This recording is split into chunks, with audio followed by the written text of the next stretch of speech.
السلام علیکم ورحمۃ اللہ وبرکاتہ۔ بسم اللہ الرحمن الرحیم۔ امام بخاری ریسرچ اکیڈمی علی گڑھ سے شائع ہونے والے ہفت روزہ الجمعہ میگزین 3 مئی 2024 مطابق 23 شوال 1445 کے مضامین کی آڈیو ریکارڈنگ پیش خدمت ہے۔ پہلا مضمون ہے ذکر انبیاء آخری نبی حضرت محمد صلی اللہ علیہ وسلم، قسط نمبر 71۔ رسول اللہ صلی اللہ علیہ وسلم کی وفات کے بعد صحابہ کا حال۔ جیسے ہی رسول اللہ صلی اللہ علیہ وسلم کی وفات کی خبر پھیلی، مدینہ منورہ پر غم کے بادل چھا گئے، صحابہ اکرام بے حال ہو گئے اور پورا شہر تاریک ہو گیا۔ حضرت انس بیان کرتے ہیں کہ جس دن رسول اللہ صلی اللہ علیہ وسلم کی وفات ہوئی، میں نے اس سے زیادہ تاریک دن نہیں دیکھا۔ حضرت فاطمہ کا صدمے سے برا حال تھا اور وہ ہائے ابا جان کہہ رہی تھی۔ حضرت عمر کے ہوش جاتے رہے، انہیں رسول اللہ صلی اللہ علیہ وسلم کی موت کا یقین ہی نہیں آ رہا تھا۔ وہ لوگوں سے کہتے پھر رہے تھے کہ منافقین سمجھتے ہیں کہ رسول اللہ کی وفات ہو گئی ہے، حالانکہ ایسی بات نہیں ہے، بلکہ حقیقت یہ ہے کہ جس طرح حضرت موسیٰ علیہ السلام 40 دن کے لیے اپنی قوم کو چھوڑ کر اللہ سبحانہ و تعالیٰ کے پاس چلے گئے تھے اور پھر واپس آ گئے تھے، اسی طرح آپ صلی اللہ علیہ وسلم بھی اپنے رب کے پاس چلے گئے ہیں اور پلٹ کر واپس آ جائیں گے۔ جو یہ کہے گا کہ آپ کی وفات ہو گئی ہے، میں اس کا سر تن سے جدا کر دوں گا۔ حضرت عثمان اور حضرت علی کا بھی برا حال تھا۔ ایسے وقت میں اگر کسی کے ہوش ٹھکانے تھے تو وہ حضرت ابوبکر تھے۔ جس وقت آپ صلی اللہ علیہ وسلم کی وفات ہوئی، وہ اپنے گھر تھے جو مدینے سے کچھ فاصلے پر تھا۔ وہ گھوڑے پر سوار ہو کر تشریف لائے، حضور صلی اللہ علیہ وسلم کے جسم مبارک کے پاس گئے۔ آپ کا جسم مبارک یمنی چادر سے ڈھکا ہوا تھا۔ حضرت ابوبکر نے چادر ہٹائی اور پیشانی کو چوما، رونے لگے، پھر فرمایا، میرے ماں باپ آپ پر قربان، آپ کی زندگی بھی اچھی تھی اور آپ کی موت بھی اچھی ہے۔ جو موت آپ پر لکھ دی گئی تھی وہ آ چکی۔ اس کے بعد حضرت ابوبکر باہر آئے۔ حضرت عمر لوگوں سے گفتگو کر رہے تھے۔ حضرت ابوبکر نے انہیں بیٹھنے کے لیے کہا، مگر انہوں نے انکار کر دیا۔ لوگ خود ہی حضرت ابوبکر کی طرف متوجہ ہو گئے۔ اس موقع پر حضرت ابوبکر نے بڑی اہم تقریر کی۔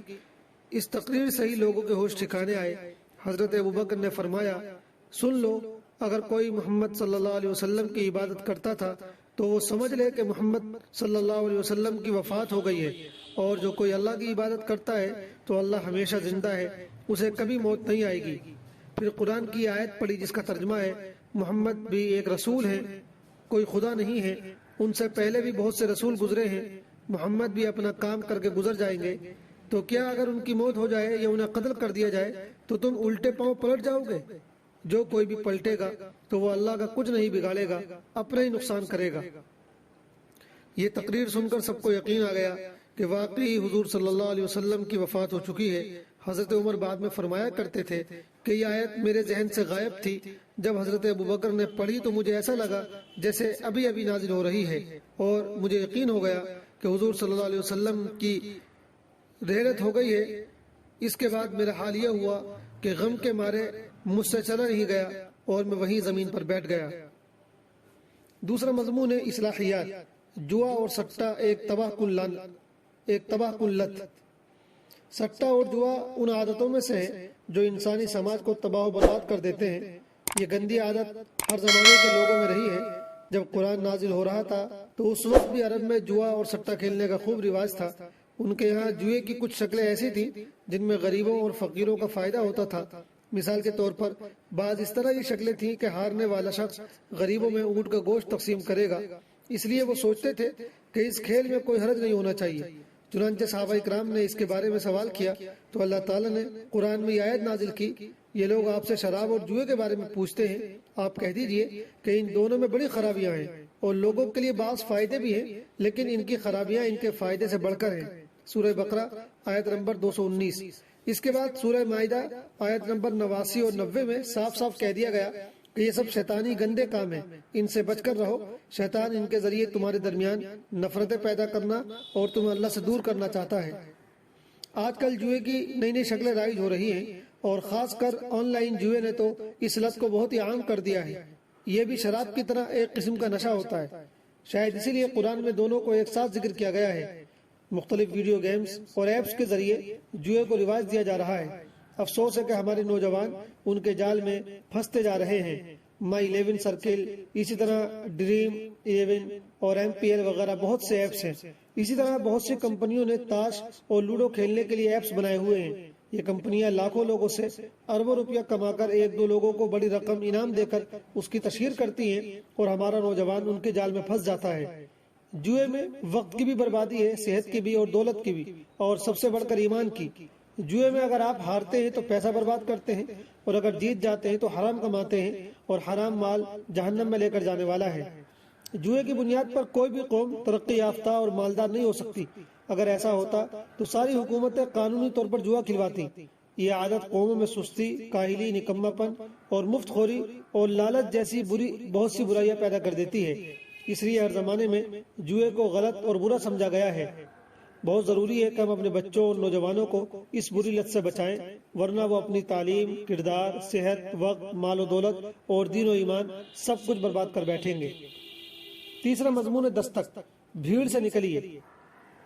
یہ مضمون کامیابی کے بنیادی اصول سے ماخوذ ہے جو ڈاکٹر آفاق ندیم خان کی کتاب ہے۔ اگر آپ عزت کی زندگی جینا چاہتے ہیں تو اپنے ماضی کی بدعمالیوں سے خود کو آزاد کیجیے، اپنے بارے میں بہترین خیال اور رائے رکھیے اور پوری طاقت سے نئی زندگی شروع کیجیے۔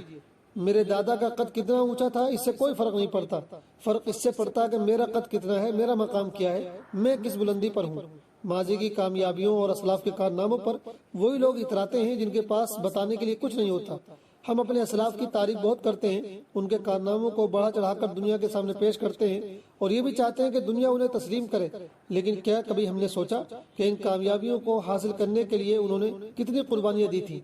اسلاف کے کارنامے اور ان کی قربانیاں اس لیے نہیں ہیں کہ ہم انہیں صرف یاد کریں اور لوگوں کے سامنے چرچا کریں، ہونا تو یہ چاہیے کہ ہم ان کے بتائے ہوئے راستوں پر چل کر خود بھی کامیابی سے ہمکنار ہوں، تاکہ ہماری آئندہ نسلوں کو شرمندہ نہ ہونا پڑے۔ خود کو ثابت کرنے کے لیے جو کچھ بھی آپ کر سکتے ہیں پوری طاقت اور جنون کے ساتھ کیجیے۔ کامیاب ہونے کے لیے بہت زیادہ کام نہیں کرنا پڑتا ہے، بلکہ کسی ایک کام کو بہت زیادہ کرنا پڑتا ہے۔